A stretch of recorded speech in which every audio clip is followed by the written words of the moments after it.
नमस्कार। आप नमस्कार। देख रहे हैं पब्लिक इंडिया और मैं हूं पंकज के सिंह। आज बिहार की बात के एक नए एपिसोड में हम हाजिर हैं। हमारे साथ बहुत ही सीनियर, बहुत ही वरिष्ठ पत्रकार और बहुत बारीकी से बिहार को जानने वाले हमारे साथ शाहिद सईद जी हैं।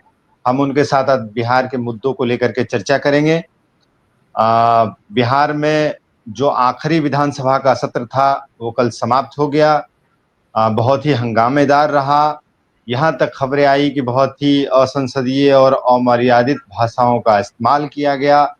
एक जनरल परसेप्शन है बिहार को लेकर के कि बिहार के जो नेता हैं वो उनका जो ट्रैक रिकॉर्ड है या उनका जो बातचीत या इस तरीके की शब्द चुनने का या शब्द कोश में इस तरीके की बात करने का वो आदतन है, इस तरीके की बातें होती हैं।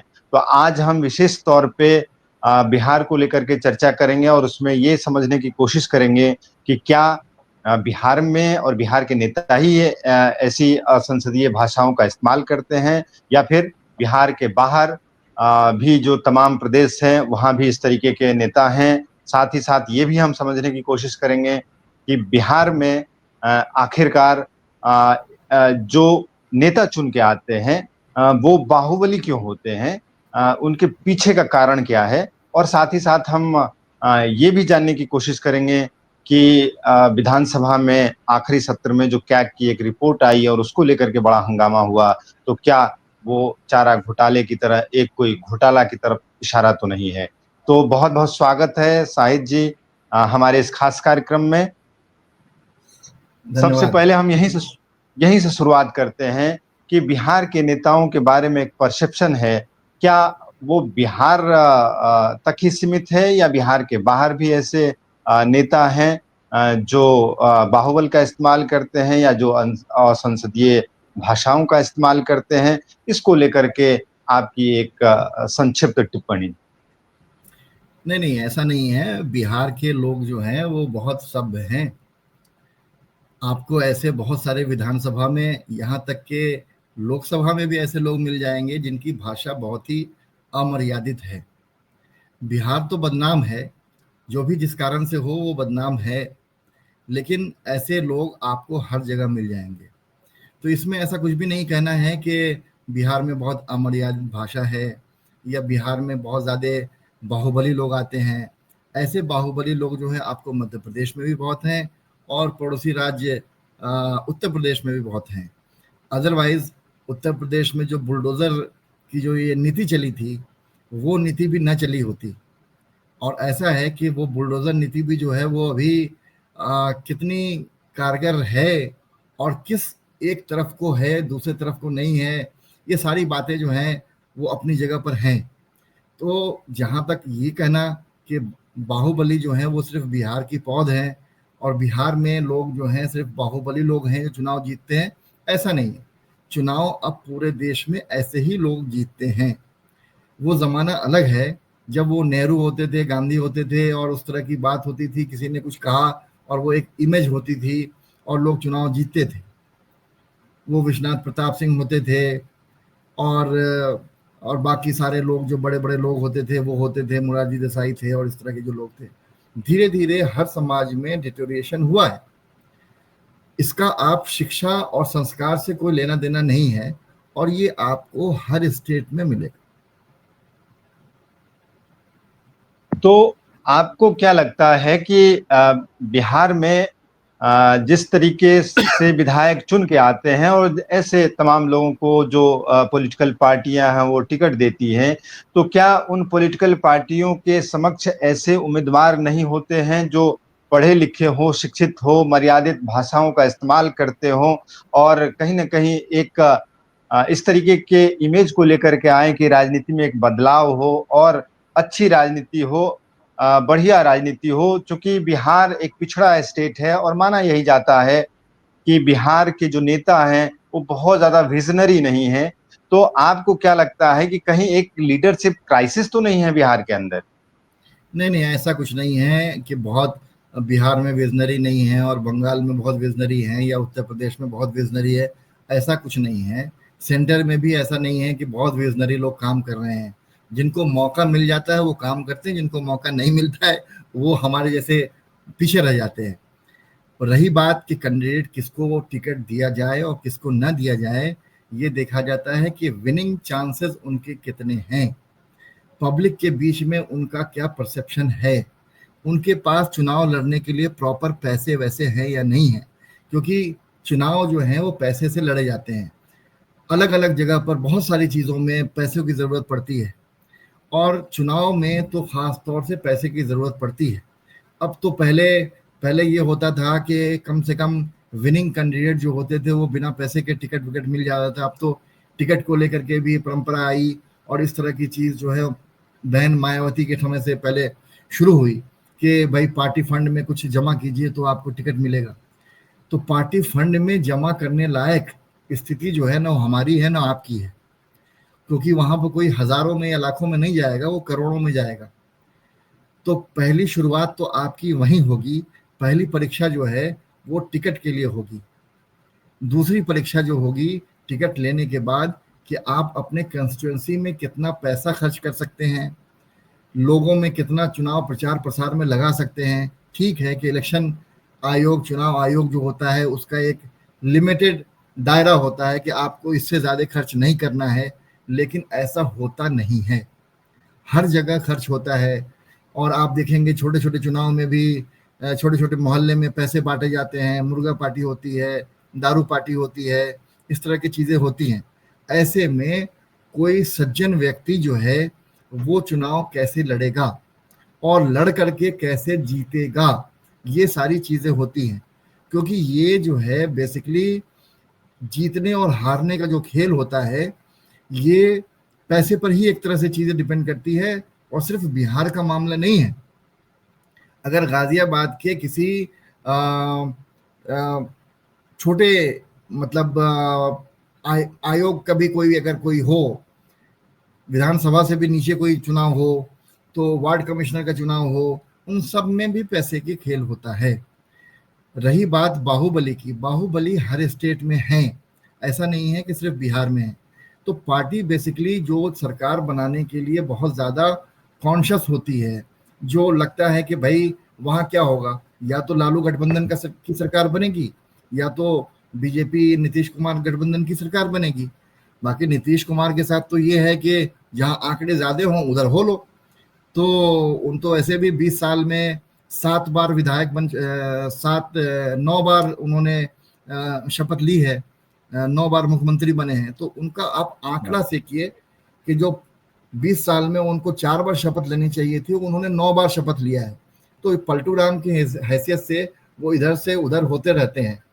तो जब एक मुख्यमंत्री की ये पोजीशन है, तो आम विधायक की क्या पोजीशन होगी, और टिकट को लेकर के कैसे रणनीति बनती होगी, और जो भी पार्टियां हैं उनके लिए टिकट बंटवारा करना कितना मुश्किल होता होगा, इन सब चीजों को समझा जा सकता है।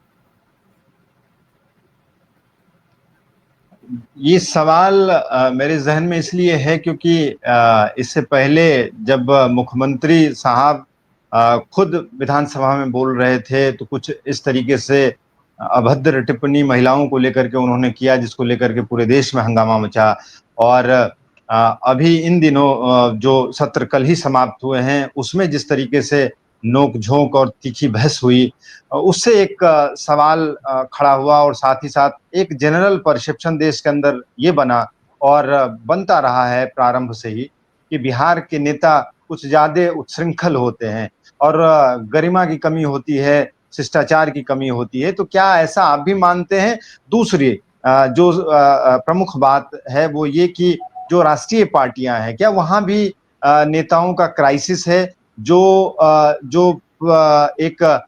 एक परिवार की पार्टी है उसको अगर हम छोड़ दें, चूंकि वहां पे जैसे चिराग पासवान है या लालू यादव जी के बेटे तेजस्वी हैं, उनको अगर हम छोड़ देते हैं, तो क्या इधर भी नेताओं की कमी है, ऐसा आपको लगता है? या फिर पढ़े लिखे या अच्छे लोग राजनीति में आना नहीं चाहते, या जो आते हैं उनको सफलता नहीं मिलती? साथ ही साथ ये भी आपसे जानना चाहते हैं कि प्रशांत किशोर बहुत जोर शोर से बिहार में काम कर रहे हैं, तो आप क्या देख रहे हैं? क्या उनको बिहार के लोग एक पॉजिटिव उसमें देख रहे हैं, एक विजनरी नेता के तौर पे, या उनके कैंडिडेट को किस तरीके से लिया जाएगा, ये भी हम जानना चाहते हैं आपसे। देखिए, आपने एक साथ कई सवाल पूछे हैं। शुरुआत हम करते हैं कि चुनाव कैसे हो। ऐसा है कि सबसे बड़ी बात ये होती है कि कोई भी चुनाव जीता जाता है, कोई भी पार्टी चुनाव जीतती है, तो उसका कैडर कैसे काम कर रहा है। बीजेपी के साथ एक हमेशा प्लस पॉइंट रहता है कि चुनाव जीतने के बाद वो बहुत लंबा जश्न नहीं मनाते हैं और वो अगले दिन से फिर अगले चुनाव की तैयारी शुरू कर देते हैं। वो हमेशा ऑन टोज रहते हैं, हमेशा वो ऑन टोज रहते हैं और चुनाव की प्रक्रिया में वो लगे रहते हैं। उनकी छोटी बैठ के, बड़ी बैठ के, उनके बड़े नेता, छोटे नेता, मझौले नेता, वो हमेशा चुनाव प्रचार में और इस तरह में चीज़ों में लगे रहते हैं। दूसरी पार्टियों, क्योंकि उनके पास पार्टी फंड में भी पैसे बहुत हैं, ये तो भाई सबको पता है। तो दूसरी चीज़ ये है कि दूसरी पार्टियां जो हैं वो इन सब मामले में थोड़ी कमज़ोर पड़ती है।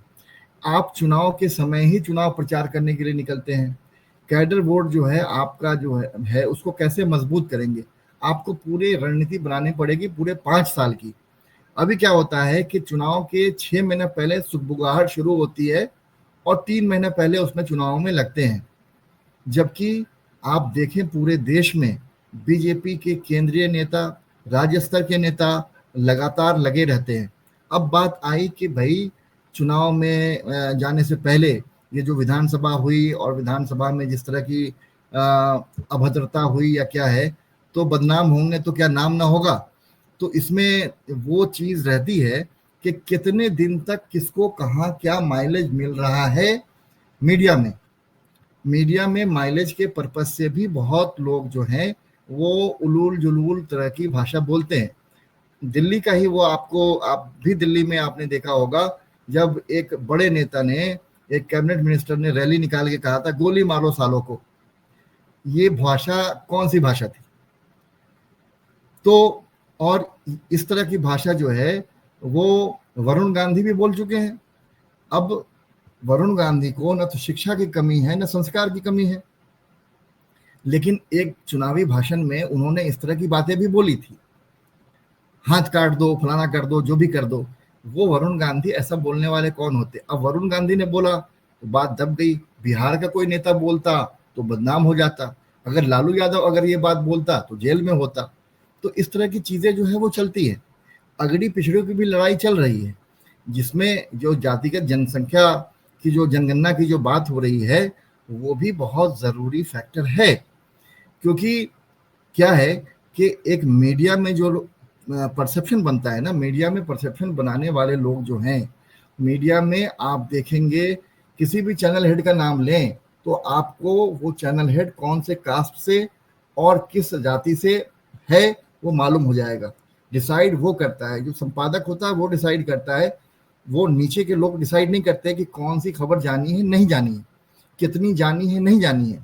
ऐसा नहीं है कि पिछले 20 साल में बिहार में अपराध रुक गया हो। अभी पिछले कुछ दिनों पहले रजत शर्मा का मैंने पढ़ा तो लगा कि हाँ, रजत शर्मा ने भी इस पर कमेंट किया कि 13 दिन में वहां 50 हत्याएं हुई। ठीक है, तो रजत शर्मा ने अगर इस तरह की चीज उठाई, बिहार के मीडिया नहीं उठा रहा है, बिहार में हो रहा है, बिहार की मीडिया नहीं उठा रही, क्योंकि उसको लग रहा है कि उसका एडवर्टाइजमेंट रुक जाएगा। हिंदुस्तान अखबार को 7 करोड़ का एडवर्टाइजमेंट, दैनिक जागरण को 6 करोड़ का एडवर्टाइजमेंट, इस तरह की चीजें जो हैं वो कई सारी रुक जाएंगी, लोगों की सैलरी रुक जाएगी।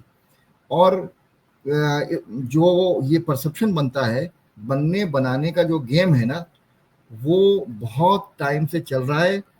और लालू का जंगल राज सबको दिख रहा था, वो अभी भी दिख रहा है। नीतीश कुमार इसलिए काम नहीं कर पा रहे हैं कि जंगल राज चल रहा है।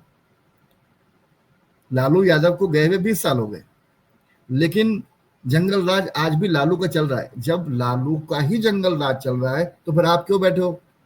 फिर लालू को बैठने दो, या आपसे नहीं संभल रहा है तो सम्राट चौधरी को दे दो। मैं ये नहीं कह रहा हूं कि आप कांग्रेस को दे दो और आरजेडी को दे दो। अगर आपसे नहीं संभल पा रहा है तो आप कहो कि भाई बीजेपी आप संभालो। तो आपको नहीं लगता है कि इसके पीछे या जो पिछले दिनों या रोज ही कमोबेश वहां पे इस तरीके की घटनाएं हो रही हैं, तो उसमें क्या आपको लगता है कि भारतीय जनता पार्टी भी बराबर की हिस्सेदार है, चूंकि वो सरकार में दो दो डिप्टी सीएम हैं? और तो आपको ऐसा लगता है कि भाजपा ऐसा चाहती है कि इस बिना पे नीतीश जी को हटाया जाए और भाजपा नहीं नहीं, का ऐसा सीएम ऐसा बन जाए? नहीं है। ऐसा नहीं है। नीतीश कुमार, अगर ऐसा होता तो एक साल पहले सम्राट चौधरी को आगे बढ़ा करके उनके फेस पर चुनाव लड़ा जाता। लेकिन एक बार भी ये नहीं कहा गया कि हम बीजेपी के किसी चेहरे पर चुनाव लड़ेंगे। चुनाव लड़ने की बात जो है वो नीतीश कुमार के फेस पर ही है। अब उसके मल्टीपल रीजन हो सकते हैं, जैसे उनके सांसद की वजह से यहाँ सरकार टिकी हुई है, पहला रीजन। दूसरा रीजन कि उनका जो नीतीश कुमार का जो स्वभाव है, नाराज हो जाएंगे तो दूसरी तरफ चले जाएंगे। तो कुछ ऐसी चीजें हैं जिसकी वजह से शायद बीजेपी भी बंधी हुई होगी। लेकिन जहां तक मामला लॉ एंड ऑर्डर का है, मुझे लगता है कि बीजेपी को भी इसमें सख्त होना चाहिए और उनको नीतीश के ऊपर ये दबाव बनाना चाहिए कि लॉ एंड ऑर्डर को थोड़ा बेहतर किया जाए, जो लोगों की जो जान माल है उसकी रक्षा की जाए और चीज़ें जो है वो प्रॉपर हों। अब आपने एक बात उठाई कि 71,000 करोड़ का स्कैम आया, सीएजी की रिपोर्ट है। अब ये पिछले 20 साल में 71,000 करोड़ का ये मामला हुआ, लेकिन चंद मीडिया ऑर्गेनाइजेशन ने इसको उठाया, इसके अलावा किसी ने नहीं उठाया। नीतीश कुमार से वहां के मीडिया वाले बहुत डरते हैं। वो आज से नहीं डरते हैं, बहुत टाइम से डरते हैं। ऐसे मैंने बहुत सारे संपादकों को देखा है जिन्होंने उनके खिलाफ खबर चलाई। एक संपादक नहीं रहे अब, उनके कुछ समय पहले डेथ हो गई। शैलेंद्र दीक्षित थे, दैनिक जागरण के संपादक हुआ करते थे। वो हमारे भी संपादक रहे हैं किसी समय में। तो उन्होंने जेन्युइन खबर दिखाई, जेन्युइन खबर छापी, सारे ऑथेंटिक प्रमाणों के साथ छापी, सारे पेपर्स के साथ छापी। एडवर्टाइजमेंट बंद हो गया। तो दिक्कत ये है कि मीडिया ऑर्गेनाइजेशन को भी कई बार समझौते करने पड़ते हैं। दूसरी ये चीज है कि लालू यादव, तेजस्वी यादव को लेकर के भी बहुत सारे लोग वहां बायस्ड हैं। ऐसे बहुत सारे पत्रकार हैं जिनको मैं जानता हूं कि वो नीतीश कुमार की गलतियों पर आंख बंद कर लेते हैं और जो लालू यादव की तरफ से कुछ न भी हो या हो तो वो बहुत बढ़ा चढ़ा करके चीजें जो है वो कर देते हैं। जैसे आपको कुछ समय पहले याद होगा कि आज तक पर चला करता था एक उनके क्राइम के हेड हुआ करते थे। हर दूसरे दिन खबर चलाते थे कि दाऊद इब्राहिम शिकंजे में, अब दाऊद इब्राहिम नहीं बचेगा, अब दाऊद इब्राहिम ये हो गया। तो ये देखते देखते हम लोग भी बड़े हो गए। अब ये पता नहीं कि दाऊद इब्राहिम अभी भी जिंदा है या मर गया, लेकिन स्टूडियो में डेली मरता था। तो वहां भी वही चीजें हैं। तो जंगल तो राज जंगल आप राज जंगल राज करके लोगों को इस तरह हाँ, से वहां भयभीत किया गया, जबकि वोटर का जनरेशन, 2 जनरेशन चेंज हो चुका है। जो अभी के जो नए जनरेशन है उसने तो जंगल राज देखा ही नहीं है। उसको सिर्फ ये परसेप्शन है अभी कि एक समय था जब लोग निकल नहीं सकता था, एक समय था जब घर से उठा लिया जाता था, एक समय था जो बिहार की धरती जो थी वो खून से सनी हुई होती थी। तो ये परसेप्शन नहीं है और परसेप्शन तो कुछ नहीं, भी तो बन सकता है। आजकल भी तो बहुत सारी हत्याएं हो रही हैं, तमाम चीजें तो लोग देख ही रहे हैं। और सोशल मीडिया का जमाना है। आज से 20 साल पहले तो ये सब हुआ नहीं करता था, बहुत सारी चीजें दब जाती थी। आप जैसा आपने कहा, बहुत कुछ आपने खुलासा कर दिया। अब समय की थोड़ी कमी है, तो हम एक चीज ये जानना चाहते हैं, जो पिछले 20 वर्षों में जो नए नए वोटर आए हैं, तो क्या वो जो नए मिजाज के जो बच्चे हैं, नए जो यूथ हैं, क्या उनको नहीं लगता होगा कि एक ऐसा चेहरा आए जो बड़ा बृहद सोच के साथ आए, जिनका विजन बड़ा हो? और बिहार में ऐसा कोई दिखता नहीं है। थोड़ी बहुत चर्चा प्रशांत किशोर की हो रही है, उसको लेकर के आपकी एक हम छोटी सी टिप्पणी चाहते हैं। देखिए, प्रशांत किशोर वाकई अभी अभी अच्छा काम कर रहे हैं, लोगों से मिल रहे हैं, सारी चीजें वो कर रहे हैं। ये वही काम कर रहे हैं जो कुछ साल पहले अरविंद केजरीवाल ने किया था। लोगों ने केजरीवाल को बनते और बिगड़ते दोनों ही देखा है। कभी वो केजरीवाल जब वो बिल्कुल सूखे से थे, बिल्कुल मामूली पैंट शर्ट पहनते थे और वो शर्ट ऊपर होती थी, वहां से लेकर के ब्रांडेड कपड़े, ब्रांडेड जूते, और फिर वो जो चौड़े होकर के केजरीवाल साहब, बड़ी रेंज रोवर गाड़ी में घूमने वाले केजरीवाल साहब, और उससे पहले नीली मारुति में घूमने वाले केजरीवाल साहब, और फिर वो शीश महल में जाने वाले केजरीवाल साहब। तो उन उन जनता के सामने में ऐसी बहुत सारी चीजें हैं, तो परसेप्शन जो लोगों का बनता है वो देख देख करके बनता है। ठीक है कि प्रशांत किशोर आज हैं, लेकिन प्रशांत किशोर कल किसके साथ थे? नीतीश कुमार के साथ थे, उससे पहले वो नरेंद्र मोदी के साथ थे, कुछ समय वो कांग्रेस के साथ भी रहे हैं, कुछ समय वो अखिलेश यादव के साथ भी रहे हैं। तो जहां जहां पैसा मिलता रहा है वहां वहां वो जाते रहे हैं। इस बात की क्या गारंटी है कि प्रशांत किशोर किसी के मोहरा नहीं है? प्रशांत किशोर सेकुलर वोट को काटने के लिए नहीं आए हैं, प्रशांत किशोर वोट कटवा नहीं है। इस बात की क्या गारंटी है? क्योंकि मैं तो समझता हूं कि बेसिकली वहां 4 ही पार्टी है, और यही 4 पार्टी में कॉम्बिनेशन जो भी बनेगा, ये 4 पार्टी ही आपस में कॉम्बिनेशन बनाएंगी। बहुत सही, बहुत बढ़िया आपने समझाया। आखिरी टिप्पणी मैं चाहता हूं, चूंकि समय अब समाप्त होने वाला है, ये आप बताते चलें कि क्या ये 70-71 हजार करोड़ रुपया जो कैग की रिपोर्ट में है, क्या एक बिहार विधानसभा का जो चुनाव होने वाला है, क्या उसमें एक मुद्दा ये बन सकता है या नहीं? देखिए, मुद्दा बनाने से बनता है, प्रॉब्लम ये है कि वहाँ मामला जो है वो आता है अगड़ी पिछड़ी, इसका उसका, ये यहाँ के हैं वो वहाँ के हैं। एक दूसरा कि मीडिया उस मुद्दे को कहाँ तक खींच के ले जाता है, जिसकी उम्मीद नहीं है। दूसरी, शॉर्ट टर्म मेमोरी के लोग शिकार हैं। तीसरा, अंबानी जी का डेटा मिल रहा है, लोग रील देख रहे हैं, रील देखने में व्यस्त है। एक तबका है जो पढ़ने में व्यस्त है, दूसरा तबका रील देखने में व्यस्त है। तो जो पढ़ रहा है, जो पढ़ने में लगा हुआ है, वो बेचारा तो कट ऑफ है इन सारी चीज़ों से। वो देख रहा है कि हम सिविल सर्विस कैसे निकाले, हम मेडिकल कैसे निकाले, इंजीनियरिंग कैसे निकाले, हम दूसरी सर्विसेज कैसे निकाले। उसके सामने रोजी रोटी का सवाल है। और बिहार में तो खास तौर से ये है कि जब तक सरकारी नौकरी नहीं होगी तब तक शादी नहीं होगी, ऐसा भी परसेप्शन वहाँ है। तो ये सारी चीज़ें हैं। उसके बावजूद अगर इस मुद्दे को बनाए रखना है, जो कि बहुत बड़ा मुद्दा है, आपको याद होगा कि कांग्रेस की सरकार विनोद राय के 1,70,000 करोड़ के सीएजी की रिपोर्ट की वजह से गई थी। हालांकि बाद में उन्होंने ये स्वीकार कर लिया 1,76,000 करोड़ का कि ये मेरा वो ऐसे परसेप्शन था, ये था वो था, ऐसा हुआ नहीं। और उन्होंने अपने ऊपर जब मानहानि का मामला हुआ तो कोर्ट में उन्होंने माफी मांगी, लेकिन सरकार तो चली गई कांग्रेस की, और पिछले 11 साल से नहीं है। तो सब कुछ परसेप्शन का खेल है। तेजस्वी इसको कहाँ तक ले जाते हैं, तेजस्वी के जो गठबंधन के लोग हैं इसको कहाँ तक लेके जाते हैं, उन सब चीज़ों पर चीज़ें डिपेंड करेंगी। दूसरी बात यह है कि वहाँ पर क्या कॉम्बिनेशन बनता है, कास्ट वाइज क्या कॉम्बिनेशन बन रहा है, ये सब बहुत सारी चीज़ें जो है डिपेंड करती है यूपी और बिहार में खास तौर से।